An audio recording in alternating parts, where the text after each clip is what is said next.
Welcome to Lifeword's Day by Day, where we are studying through the book of 1 Corinthians. And the Corinthian believers have written Paul a letter asking him a variety of questions pertaining to their lives as Christians in fellowship with one another. And the question on the table in chapter 8 that Paul is addressing is this: what about meat that's been offered to idols? That stuff's, it's okay to eat, right? Well, in Corinth, the marketplace was right beside the temples, and the meat sold in the marketplace was meat that had been offered up to worship to false idols. It wasn't the only place you could buy meat, but it was very well may have been the cheapest and the most convenient for people. So there were some believers who had no trouble at all buying this type of meat and eating it. It didn't bother them one bit. In fact, it didn't bother some of the believers to go to the feast at the temple. But there were others who could just not get over the fact that this meat was offered up in worship to a false god.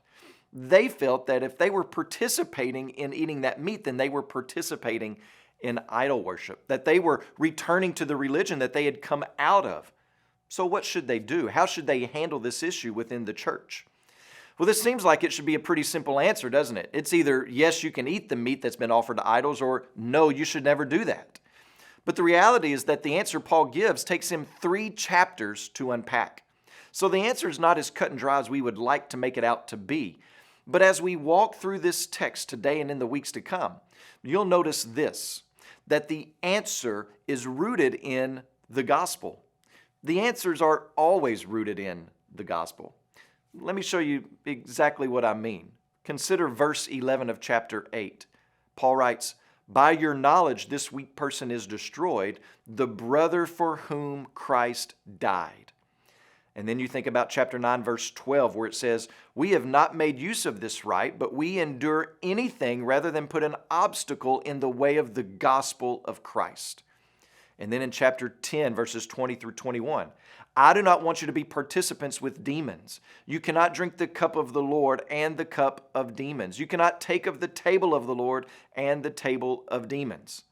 Now, you may not know how any of these statements pertain to the matter at hand, the eating of meat offered to idols, but they do, and you will notice that all of these statements are gospel-driven statements. So here's what we need to see.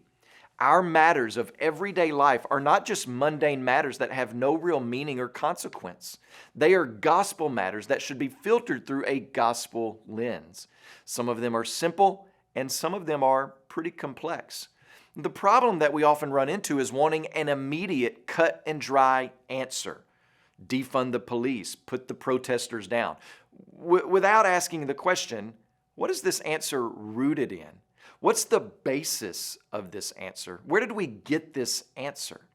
Those are the questions we need to be asking right now in this cultural moment, and we need to make sure that our answers are rooted in the ethic of the gospel. As you pray today, please remember Stan Scroggins and his family, our missionaries in the Philippines. And also remember the Cherokee Lifeword broadcast that's heard throughout the United States.